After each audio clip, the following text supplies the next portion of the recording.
My name is Stephanie Schindler, and today I will be discussing a woman's ideal body image and how the media affects it. What is body image? Body image is the perception that a person has of their physical self and the thoughts and feelings that result from that perception. These feelings can be positive, negative, or both, and are influenced by individual and environmental factors.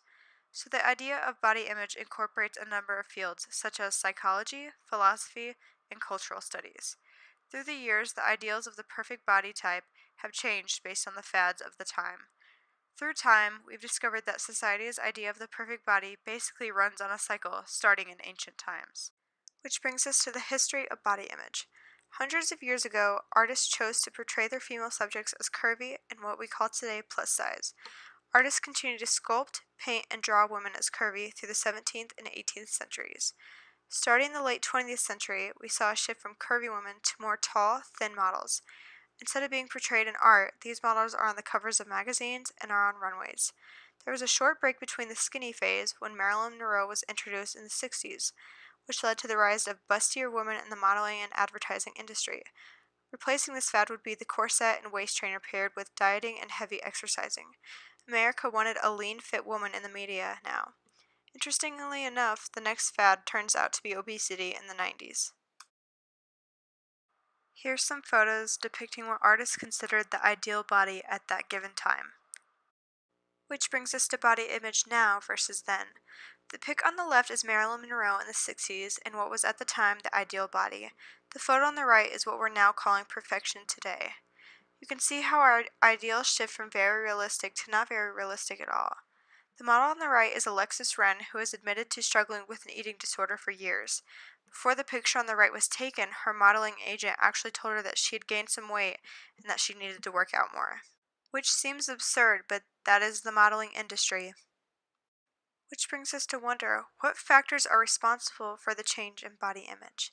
And that would be the idea that sex sells.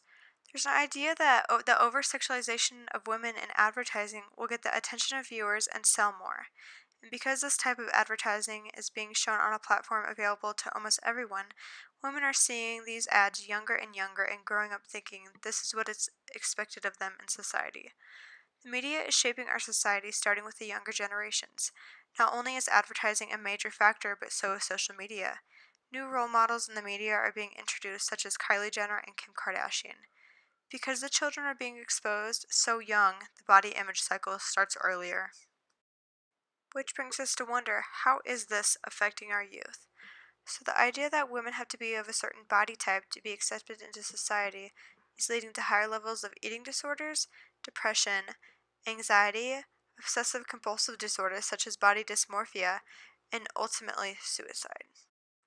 And these are photos of Kim Kardashian and Kylie Jenner taken off of their Instagram just to show that these are what our kids are growing up with as their role models.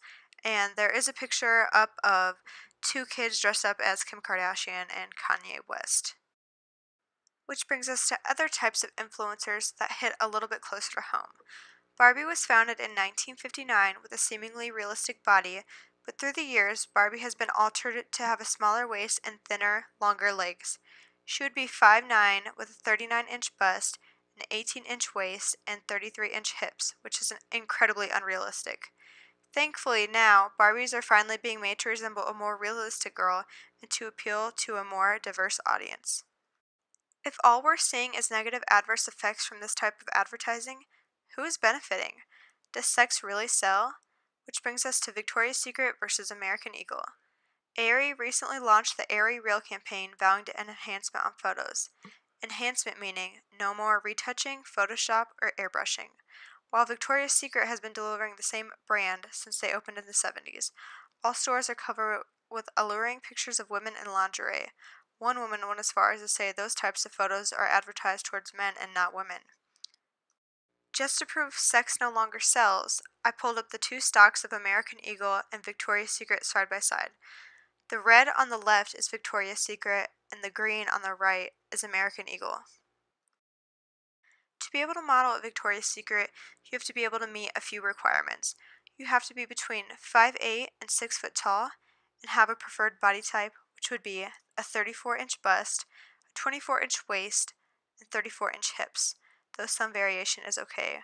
While on average, a white woman aging between 18 and 25 is 38-inch bust, a 32-inch waist, and 41-inch hips, proving further that Victoria's Secret has unrealistic standards when it comes to what the ideal woman should look like.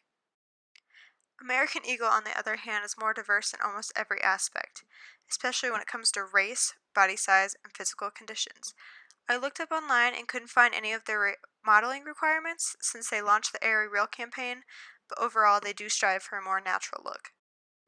The reality is, our society is heading to what we're now calling a toxic culture. We need to strive for body positivity and break out of the cycle mentioned earlier.